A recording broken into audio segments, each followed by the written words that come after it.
President Vest, members of the corporation of the Massachusetts Institute of Technology, distinguished members of the faculty, Mayor Reeves, happy graduates, even happier parents, and others gathered here today, I am pleased and honored to be with you this morning.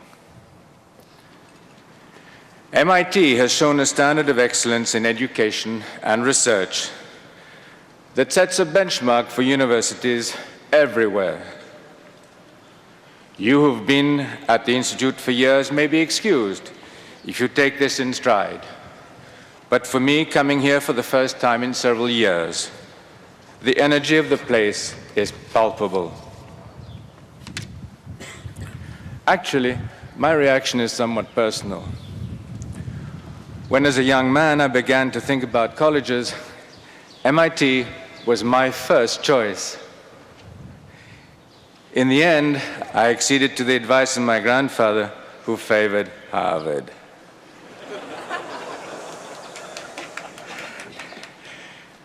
In fact, I didn't even apply anywhere other than MIT, and MIT accepted me on the basis of my grades. They didn't even ask me to take an examination, which is good, because I could hardly understand written English.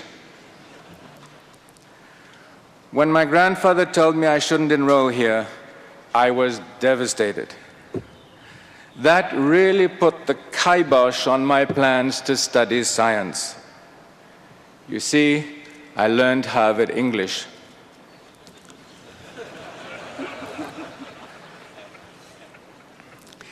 Education has been important to my family for a long time.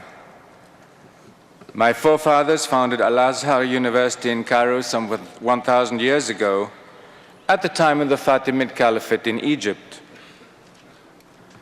Discovery of knowledge was seen by those founders as an embodiment of religious faith, and faith as reinforced by knowledge of workings of the Creator's physical world.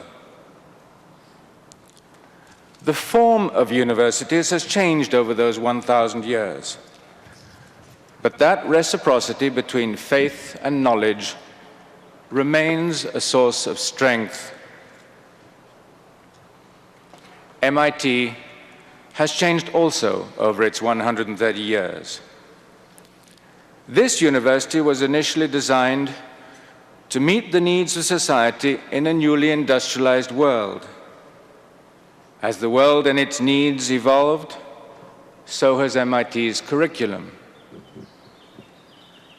Steadily, the emphasis on social sciences and humanities has expanded, as the Institute has recognized increasingly that the range of technologies that are needed to solve societal problems goes far beyond those of engineering and natural sciences. The increased richness of education results in an increasingly versatile set of graduates. As I look out over those today who are here, I see that MIT has changed in other ways. The great continents of the world are now represented in your student body and in your faculty. So too are the great religions of the world. MIT seems prepared to take advantage of excellence from all quarters, a fact that is sure to reinforce the Institute's future strength. When I was thinking about the theme that I should choose for this talk, I considered first that commencements are occasions to reflect on general truths, truths that will retain their validity over the course of your lives and over the wide range of intellectual interests that you graduates embody. But how is that search for generality to be squared with the very particular point in time that today represents? You and I are here in a real sense only because 1994 finds MIT and the world at distinctive stages of their evolution. Still, the particular can provide insight into the general, so my comments today will draw on the particular in the hope of saying something of value about the general. I shall talk today about encounters. Encounters. When two people meet, or two particles, or two cultures. In that crucial moment of interaction, the results of an encounter are determined.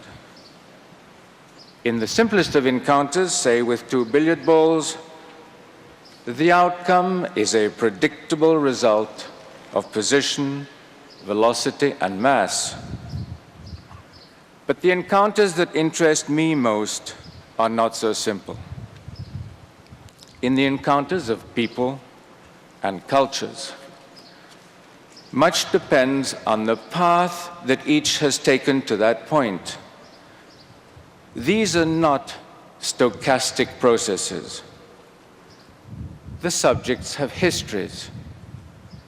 The encounter has complexity and rich dimensionality.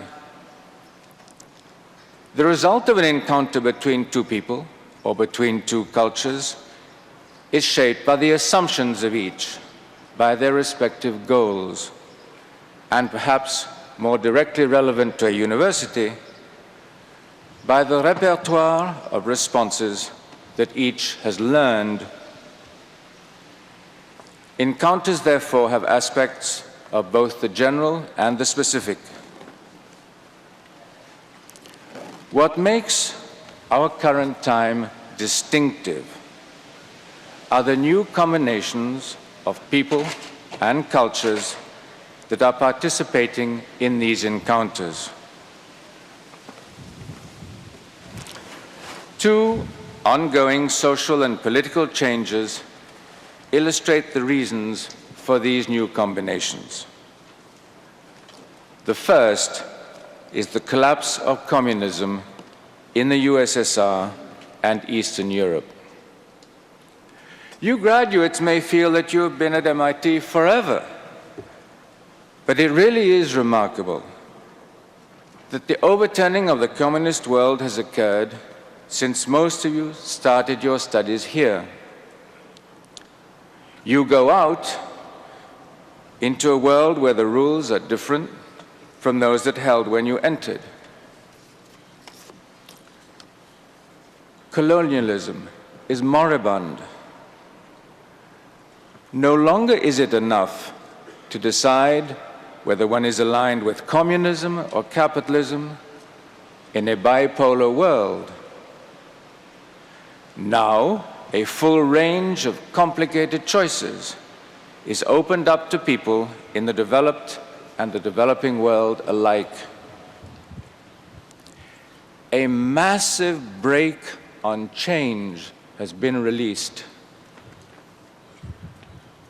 The potential for creative action, creative encounters, is now much enhanced.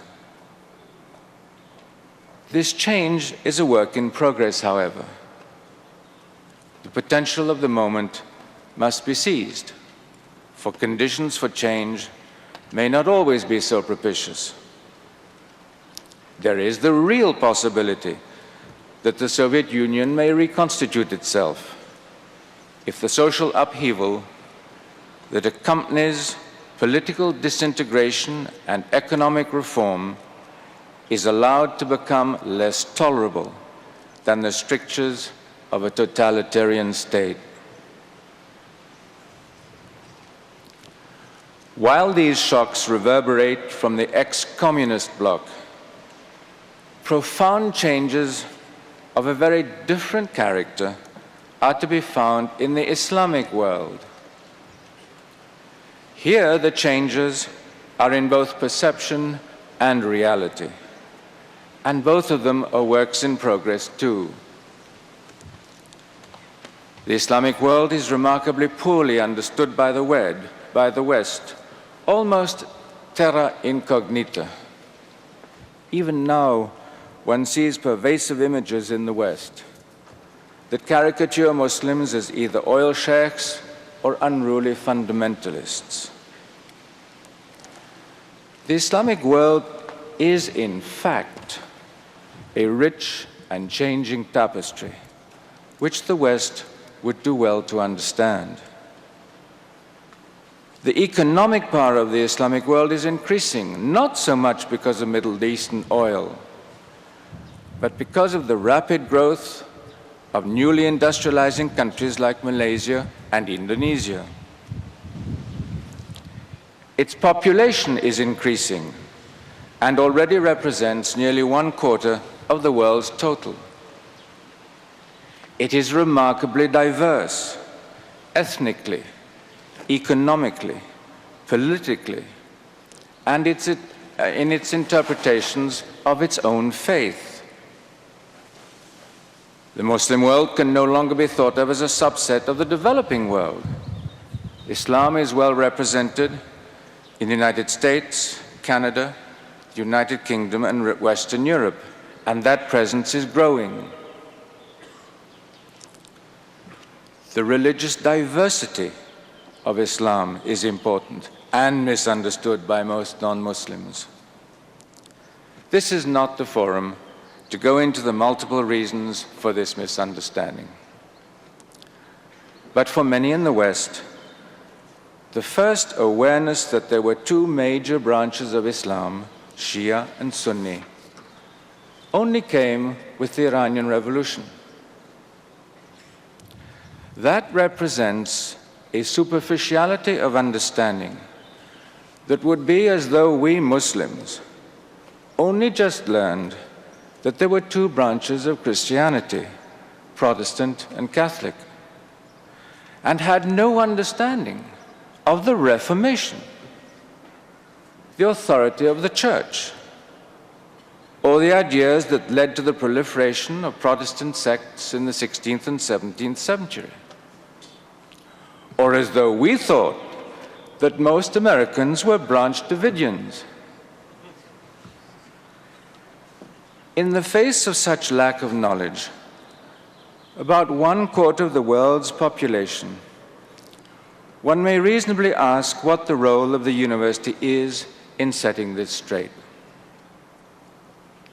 It seems clear to me that at the most basic level, the university is responsible for helping its students to learn not only the simplifying principles that the various learned disciplines have found useful in understanding our world, but also the rich complexity of history and language and culture that make real-life problems interesting and difficult. MIT now teaches both of these lessons well and vigorously, but it seems not always to have done so. Indeed, I am told that at the opening of MIT in 1865, one local newspaper reported with a note of triumph that the creation of MIT, quote, sealed the fate of that system by which our youth waste the best portion of student life in burrowing into the grammars and dictionaries of races less enlightened than their own, unquote. MIT has clearly come around to thinking that those less enlightened races have something to teach, and that teaching helps the university fulfill its potential. I would argue, however, that the university's potential is met not just in developing the intelligence of its students, but also in bringing them to understand the importance of engaging themselves in solving the problems of the world. The great political and social changes around us are creating opportunities for service that promise to be deeply rewarding to persons with the engaged intelligence to be successful at important but difficult work. Let me take one example to illustrate the challenging encounters to which today's graduates might apply their intelligence. Tajikistan is a mountainous country in Central Asia of 5 million people, more than 90% Muslim. As a republic in the former Soviet Union, bordering China and Afghanistan, it had a strategic importance that dwarfed its natural resources. The Soviet Union, therefore, invested heavily in Tajikistan, building roads and power stations, supplementing food supplies and equipment, developing the educational and health systems. The result was a highly educated, sophisticated, but largely rural population that managed its affairs well at home by the rules of the game at that time, and provided well-developed human resources for export to other parts of the Soviet Union. With the fall of the Soviet Union, things changed for Tajikistan. Subsidies, which had provided most of the republic's budget, and for the remoter parts, 80% of the food supply, were cut off. The result has been hunger, shortages of fuel and clothing, and deep uncertainty about the future. Long suppressed ethnic tensions between indigenous Tajiks, neighboring Uzbeks and Kyrgyz, and immigrant Russians, amongst others, became more evident as groups jostled for political and economic control. Religion emerged from private houses, where it had been practiced covertly for 60 years, to become a manifest force. Tajikistan has become the focus of one of the most interesting encounters of the day. It is here, and in other Central Asian republics, that the three great cultures encounter each other: the communist world, the Muslim world, and the Western world. It is here that those three cultures could forge a success that would contrast starkly with the brutal failure in Bosnia. The result of the encounter in Tajikistan may determine much about the way history unfolds over the coming decades. So it is worth thinking a bit about the stance that each of these cultures might take in preparing for this encounter. That thought might lead one to ask what it would take for this or any encounter to be constructive. I suggest that there are 4 prerequisites for success. For each of the cultures, the result should, first, draw on its strengths, and second, be consistent with its goals. Third, the result should be a sustainable improvement in the current situation. And fourth, the transition should be humane. Each of these 3 cultures has something to bring to the solution of the problems of Tajikistan. The West has many strengths, but prominent among them are science and democracy, with their public mechanisms for self-correction, and also private institutions, liberal economics, and a recognition of fundamental human rights. The Muslim world offers deep roots in a system of values emphasizing service, charity, a sense of common responsibility, and denying what it sees to be the false dichotomy between religious and secular lives.